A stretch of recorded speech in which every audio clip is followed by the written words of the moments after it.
আসসালামু আলাইকুম। আমার টাইগার মুরগিগুলা আজকে ৪৬ দিন বয়স। এ পর্যন্ত ৩ বস্তা খাদ্য খাওয়াইলাম। ভ্যাকসিন ৩৫ দিনে যে ভ্যাকসিনটা ছিল ফাউল পক্সের, সুই দিয়ে দিতে হয়, এ পর্যন্ত দেওয়া আছে। এখন অবশ্যই কৃমির ডোজ দেওয়ার সময় হয়ে গেছে। ২-১ দিনের ভিতরে কৃমির ডোজটা করবো। আজকে ৪৬ দিন বয়সে আমার প্রায় মুরগিগুলো ওয়েট ১ কেজির মতো আছে। তবে সবগুলা না, হয়তোবা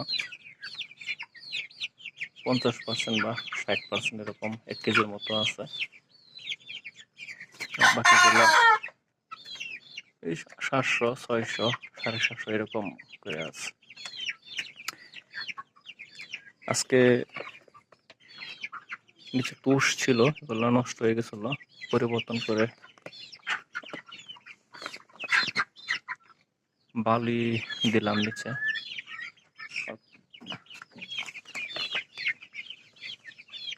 মুরগির বাচ্চাগুলা ঠান্ডা একটু বেশি লাগে, কারণ মাঝে মধ্যে একটু বৃষ্টির পানি ছিটা যায়, তো সেজন্য ঠান্ডা লেগে যায়। এগুলো মূলত আমি ডিম পাড়ানোর উদ্দেশ্যে লালন পালন করতেছি। ১০০ বাচ্চা নিয়েছিলাম, এ থেকে ১৭টা বাচ্চা মারা গেছে, এখন ৮৩টা আছে। এগুলো সবগুলোই ভালোই আছে। দেখা যাক শেষ পর্যন্ত কতগুলা থাকে বা আরো কোনো বাচ্চা মারা যায় কিনা।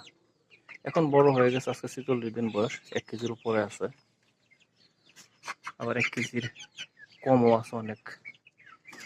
তো বেশিরভাগই ৮০০-৯০০ গ্রাম করে বেশি, অল্প কিছু আছে যে ৫০-৬০% মতো আছে ১ কেজি। এগুলো মোরগ, সেগুলো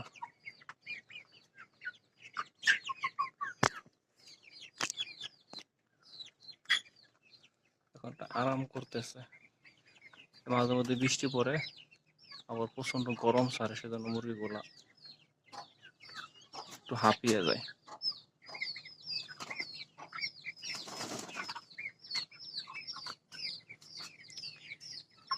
হ্যাঁ।